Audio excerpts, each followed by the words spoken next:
On the 12th of July 1966, a small yacht, just 12 foot in length, came into view as it rounded the southern tip of Feenit Lighthouse in County Kerry, Ireland.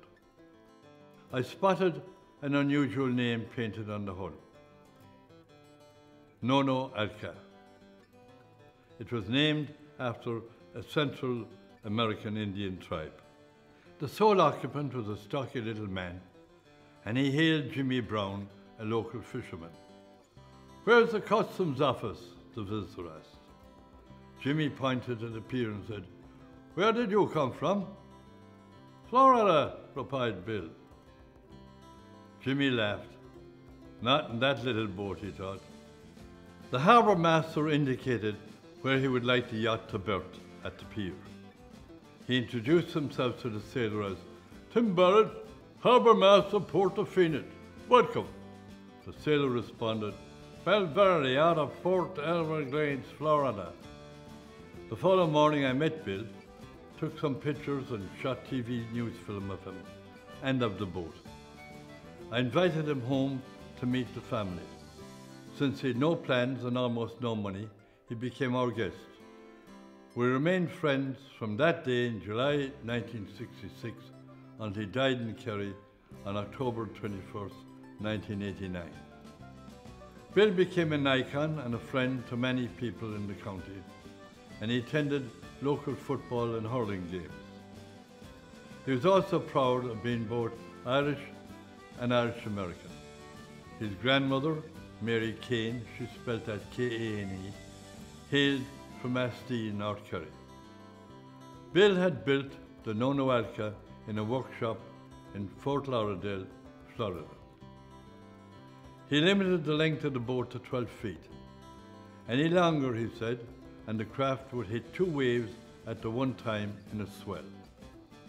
The sloop was the shortest boat ever to cross the Atlantic, and it held that record for the next 13 years and was listed as such in the Guinness Book of Records.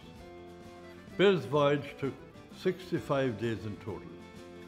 He knew he was on course when he picked up Radio Éireann one evening when he was 300 miles offshore. While he was in Kerry, Bill became friendly with Jerry O'Sullivan, a local boat builder. Jerry wanted to establish a fiberglass boat building business.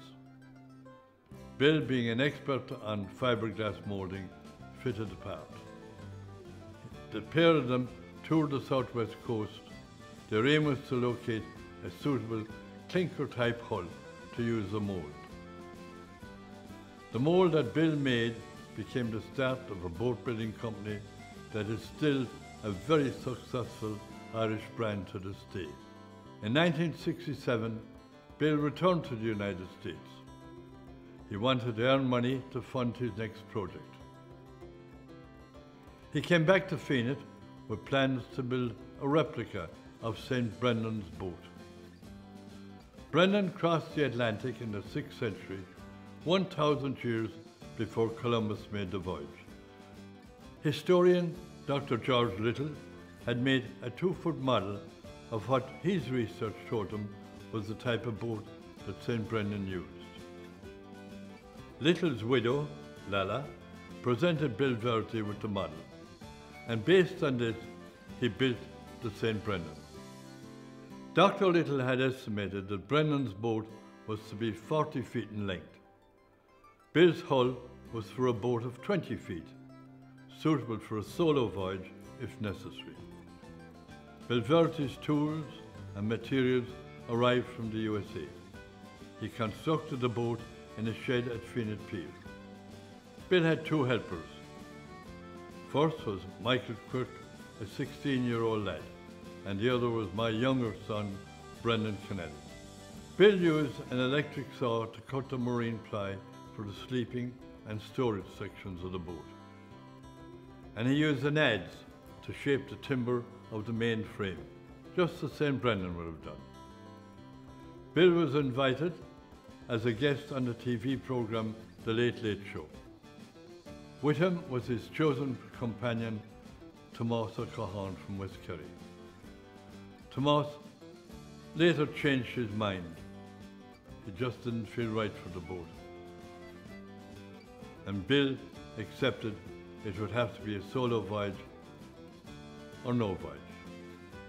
The St. Brendan was launched on St. Patrick's Day, 1969.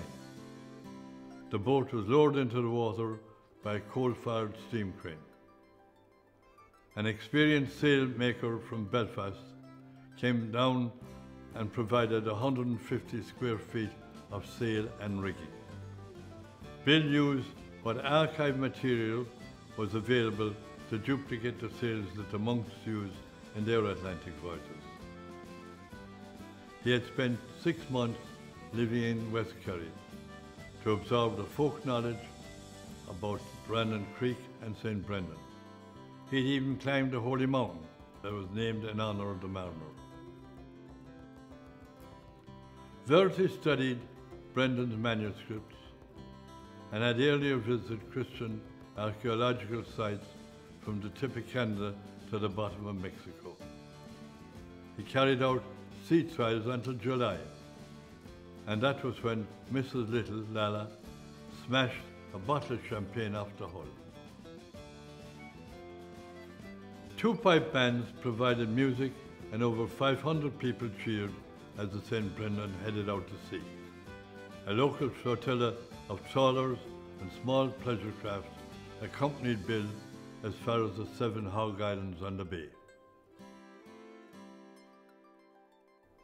I was really delighted the day we received word that Bill had made a successful crossing of the Atlantic, making landfall in Bermuda. But I must tell you this before I finish. Bill told us that he'd only the 1 set of clothes on the boat. And when he was offshore Bermuda, he decided that he'd get his laundry done. So he tied his clothes to a rope and threw it over the stern.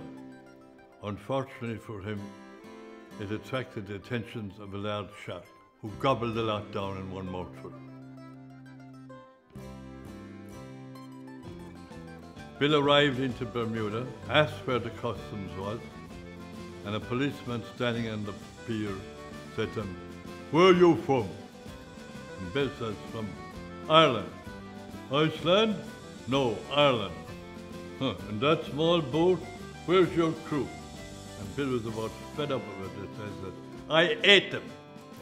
If you are, you're going to be arrested." And Bill was put in the clink. Fortunately for him, a Tralee man, John Bailey, was magistrate. He rescued Bill and made him his house guest and a hero.